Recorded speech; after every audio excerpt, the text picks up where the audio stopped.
ஓம் சாய்ராம். வணக்கம்.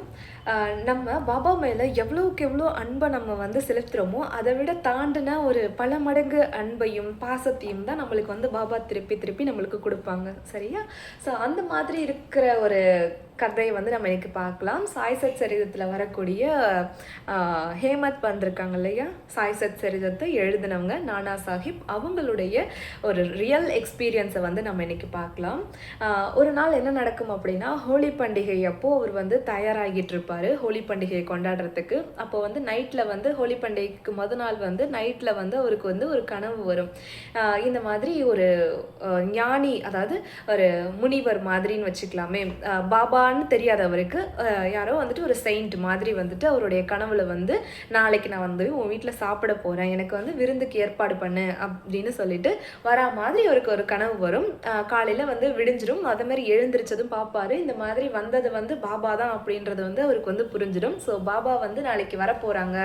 இவர் இருக்கிறது வந்து பாந்திராவில், சீரடி இருக்கிறதுக்கும் பாந்திராக்கும் கிட்டத்தட்ட நிறைய டிஸ்டன்ஸ் இருக்குது இல்லையா? ஸோ எப்படி வந்து பாபா வரப்போகிறாங்க அப்படிங்கிற ஒரு கன்ஃபியூஸ்லேயே இருக்கும்போது, சரி எப்படியா இருந்தாலும் பாபா வந்து வரேன்னு சொல்லியிருக்காங்க, அதனால இன்னைக்கு கண்டிப்பாக வந்துடுவாங்க, அதுவும் ஹோலி பண்டிகை வேற அப்படின்னு சொல்லிட்டு விருந்துக்கு வந்து ஏற்பாடெல்லாம் பண்ணுவாங்க. தன்னுடைய மனைவி கிட்ட சொல்லி ஸ்பெஷலான சமையலெல்லாம் பண்ணி வைக்கணும், நல்ல விருந்தாக பண்ணி வைக்கணும் பாபாவுக்கு அப்படின்னு சொல்லிட்டு எல்லாமே கான்ஷியஸாக வந்து பண்ணிகிட்டே இருப்பாங்க. அப்படி பண்ணிகிட்டே இருக்கும்போது டைமும் ஆகிடும், படையல் போடுற நேரமும் வந்துடும். ஆனால் பார்த்தா யாருமே வரமாட்டாங்க.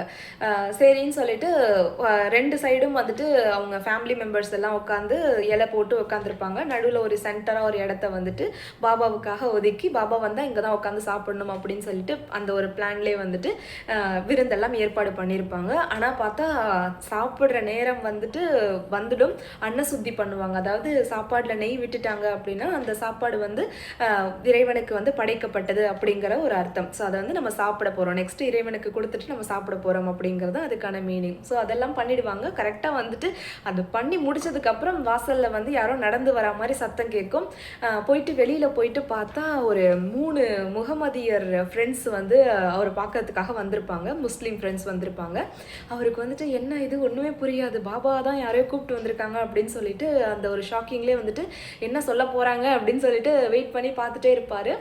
அவங்க கையில் வந்து பார்த்தீங்க அப்படின்னா ஒரு பழைய பேப்பரில் வந்து மடிக்கப்பட்ட ஒரு பொட்டலம் மாதிரியான ஒரு பார்சல் வந்து வச்சுருப்பாங்க. ஸோ அந்த பார்சலை வந்து அவர்கிட்ட கொடுப்பாங்க. இந்தாங்க, இதை கொடுக்கறதுக்காக தான் நாங்கள் வந்தோம் அப்படின்னு சொல்லிட்டு ஹேமத் பந்துக்கிட்ட கொடுப்பாங்க. கொடுத்த உடனே இவர் வந்து அந்த பார்சலை வந்து ஓப்பன் பண்ணி பார்ப்பார். ஓப்பன் பண்ணி பார்த்தா அங்கே தான் இருக்குது ஒரு பெரிய ஆச்சரியமே. அதில் என்ன இருக்கும் அப்படின்னா, பாபாவோடைய உருவப்படம் வந்து அந்த ஃப்ரேமில் வந்து இருக்கும். அதாவது அந்த ஃப்ரேம் பண்ண மாதிரியான ஒரு படம் வந்து அவங்க வந்து பார்சலாக பண்ணி ஹேமத் பந்துக்கு கொடுப்பாங்க.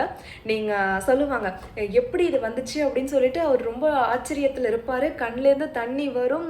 பாபாவோடைய ஃபோட்டோ வந்து தலையில் வச்சு ரொம்ப வந்துட்டு சொன்ன மாதிரி வந்துட்டீங்க பாபா அப்படின்னு சொல்லிட்டு அவருக்கு ரொம்ப வந்துட்டு ஆச்சரியமாக இருக்கும். எப்படி இது வந்தீங்க, எப்படி இந்த படத்தை எனக்கு கொடுக்கணும்னு தோணுச்சு அப்படின்னு சொல்லிட்டு அந்த முஸ்லீம் ஃப்ரெண்ட்ஸ் கிட்ட வந்துட்டு கேட்டுகிட்டே இருப்பார். ஆனால் அவங்க என்ன சொல்லுவாங்க அப்படின்னா, நீங்கள் வந்து நல்லா சாப்பிட்ற நேரத்தில் இருக்கீங்க, இந்த நேரத்தில் வந்து நம்ம பேச வேண்டாம், இப்போ நம்ம ஃப்ரீயாக இருக்கோமோ அப்போ வந்து இந்த ஃப்ரேமுக்கு பின்னாடி ஒரு பெரிய பேக் ஸ்டோரியே இருக்குது, அதை நான் வந்து உங்களுக்கு சொல்கிறேன், இப்போ போயிட்டு நீங்கள் சாப்பிடுங்க, உங்கள் ஃபேமிலி மெம்பர்ஸ்லாம் வெயிட் பண்ணுறாங்க பாருங்கள் அப்படின்னு சொல்லிட்டு சொல்லுவாங்க. ஸோ அதே மாதிரி அவர் வந்துட்டு எங்கே சாப்பிட்றதுக்கு உட்காந்துருந்தாங்களோ அதே இடத்துல வந்து உட்காந்து சாப்பிடுவார். இப்போ பாபாவோடைய படம் கொடுத்தாங்க இல்லையா, ஸோ அந்த படத்தை வந்து பாபாவுக்காக ஒரு இடம் ஒதுக்குனாங்க இல்லையா, இலை போட்டு சாப்பிட்றதுக்காக, அந்த இடத்துல வந்து பாபாவுடைய படத்தை வச்சு பாபாவுக்கு எல்லாம் நைவேத்தியம் பண்ணதுக்கு அப்புறமா எல்லாரும் வந்து திருப்தியாக ஹோலி பண்டிகையை வந்துட்டு செலிப்ரேட் பண்ணி நல்லா சாப்பிட்டு திருப்தியாக இருப்பாங்க. ஸோ எப்படியாவது பாபா நம்மக்கிட்ட வரணும்னு நினச்சிட்டாங்க அப்படின்னா ஏதாவது ஒரு ரூபத்தில் வந்துடுவாங்க. மனித ரூபத்தில் வருவாங்க, ஒரு விலங்கு ரூபத்தில் வருவாங்க. ஸோ என்னைக்காவது ஒரு நாள் இதை மாதிரி எங்கள் வீட்டில் நிறைய நடந்திருக்கு. நாங்கள் சாப்பாடு வந்து பாபாவுக்காக சமைக்கிறோம் அப்படின்னா ஏதாவது ஒரு விஷயத்தில் மூலயமா வந்து அந்த சாப்பாடை வந்து பாபா வந்து சாப்பிட்ருவாங்க.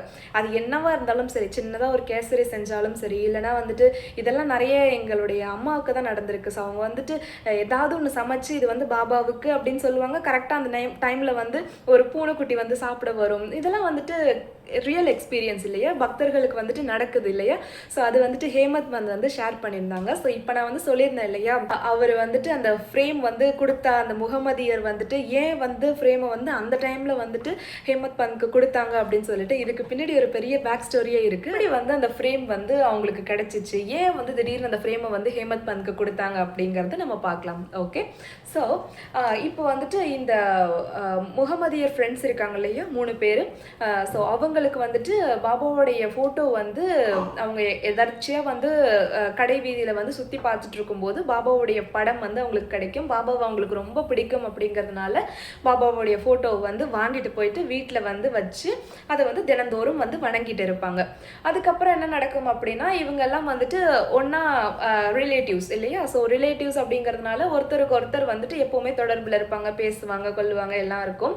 ஸோ அதே மாதிரி அவங்க வந்து பொதுவாகவே வந்து முஸ்லீமுடைய ஞானிகளில் வந்துட்டு ரொம்ப ஈடுபாடாக இருப்பாங்களாம். ஸோ அது மாதிரி பாபா மாதிரி போன்ற அவங்க அப்படி நினைக்கக்கூடிய ஞானிகள் எல்லாருமே வந்துட்டு அவங்க வந்து ஃபோட்டோவாக வச்சு வழிபட்டுட்டு இருக்காங்க. ஸோ அதில் ஒரு நபருக்கு வந்துட்டு ஒரு குரு இருக்காரு. ஸோ அவர்கிட்ட போயிட்டு ஒரு ஞானியுடைய ஃபோட்டோவை வந்து ஒரு பெருசாக ஃப்ரேம் பண்ணி அவர்கிட்ட வந்துட்டு கொடுக்கலான்னு சொல்லிட்டு ஆசையை எடுத்துகிட்டு போவார். கூடவே வந்து அவருடைய ரிலேட்டிவ்ஸில் இருக்கக்கூடிய எல்லாருக்கிட்டையும் வந்து பிரார்த்தனையாக பண்ணி அந்த ஃபோட்டோ வந்து ஆசையாக குரு கிட்ட எடுத்துகிட்டு போவார். அவருடைய குரு கிட்ட, அந்த முஸ்லீம் இருக்காங்க இல்லையா, ஸோ அவங்களுடைய முஸ்லீம் குரு கிட்ட வந்துட்டு எடுத்துகிட்டு போவாங்க. பொதுவாகவே வந்து முஸ்லீம்ஸ் எல்லாம் வந்து உருவ வழிபாடு வந்து பண்ண மாட்டாங்க இல்லையா. ஸோ அந்த ஃபோட்டோவை பார்த்ததும் அவருக்கு வந்துட்டு நம்ம பாபாவோட ஃபோட்டோ இல்லை, வேற ஒரு ஞானியோட ஃபோட்டோ, அதை பார்த்த உடனே இல்லை இதை நான் வந்துட்டு நம்ம பண்ணக்கூடாது அப்படின்னு சொல்லிட்டு அவர் வந்து கோவமாகி இதை நீ எடுத்துகிட்டு போயிடு அப்படின்னு சொல்லிடுவார்.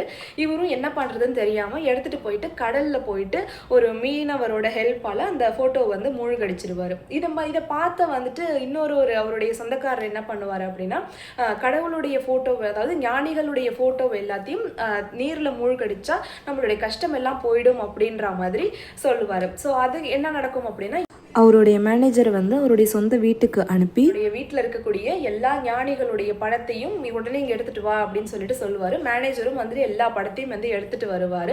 எடுத்துகிட்டு வந்து அவர்கிட்ட கொடுக்கும்போது எல்லாத்தையும் வந்து கடலில் வந்து போட்டுருவாங்க.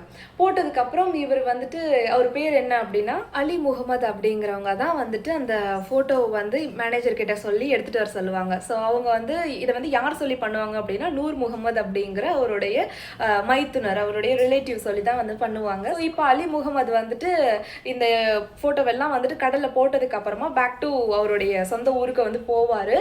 ரொம்ப நாளாக வீடு வந்து பூட்டியே இருக்கும், யாருமே இருக்க மாட்டாங்க. அந்த வீடை வந்து திறந்து பார்ப்பாரு. திறந்து பார்த்தா பாபாவோடைய ஃபோட்டோ வந்து எப்படி முன்னாடி அவர் மாட்டினாரோ அதே பொசிஷனில் வந்துட்டு மாட்டிருக்கும். பார்த்தா அவருக்கு ரொம்ப ஷாக்கிங் ஆகிடும். நம்ம மேனேஜர் கிட்ட நம்ம எல்லா ஃபோட்டோவையும் தானே எடுத்துகிட்டு வர சொன்னோம், இந்த ஃபோட்டோ மட்டும் எப்படி வந்துட்டு இருக்குது, இதை மட்டும் எப்படி அவர் மிஸ் பண்ணாரு அப்படின்னு சொல்லிட்டு சரின்னு ரொம்ப ஷாக் ஆகிடும். சரி, இந்த ஒரு படத்தை வந்து யார் வந்து நல்லா வந்து பார்த்துப்பாங்க, நல்லா பராமரிப்பாங்க, யார் வந்து இந்த ஒரு கடவுளை வந்து அன்பா நேசிப்பாங்களோ அவங்களுக்கு இந்த ஃபோட்டோ வந்து கொடுத்துடலாம். எப்படியாவது நூர் முகமது வந்துட்டு நம்ம வீட்டுக்கு வந்து பார்த்தாரு அப்படின்னா இந்த ஃபோட்டோவையும் கொண்டு போய் கடலில் போட்டுருவாரு. ஸோ அதனால வந்துட்டு அவர் வர்றதுக்குள்ள இந்த ஃபோட்டோ வந்து எப்படியாவது இதுக்கு தகுதியான ஆள்கிட்ட நம்ம கொடுத்துடலாம் அப்படின்னு சொல்லிட்டு பிளான் பண்ணி பாபாவுடைய ஃபோட்டோவை கழட்டி செல்ஃபில் வந்து வச்சிருவாரு.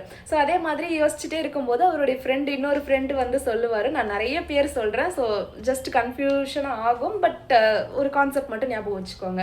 ஓகே, ஸோ அவருடைய ஃப்ரெண்டு வந்து சொல்லுவார், இந்த மாதிரி அண்ணா சாஹிப்னு ஒருத்தர் இருக்காரு, அவர்கிட்ட நம்ம வந்து கொடுக்கலாம், அவர் வந்து நல்லா பராமரிப்பார், நல்லா பார்த்துக்குவார் பாபாவை அப்படின்னு சொல்லிட்டு அவர் வந்து சொல்லுவார். ஸோ அதே மாதிரி அண்ணா சாஹிப்னா வேற யாரும் இல்லை, ஹேமத் பந்துக்கு தான்.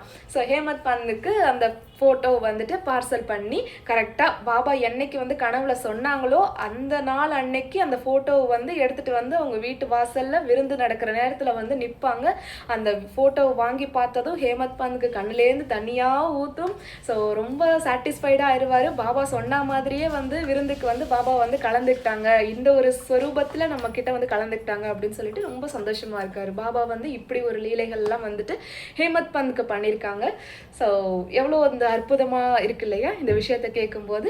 ஸோ என்றைக்குமே வந்து பாபாவை வந்து நம்ம கூப்பிட்டா போதும், ஏதாவது ஒரு ரூபத்தில் வந்து நம்மளுக்கு வந்து வந்துடுவாங்க. So thank you so much. ஓம் சாய்ராம்.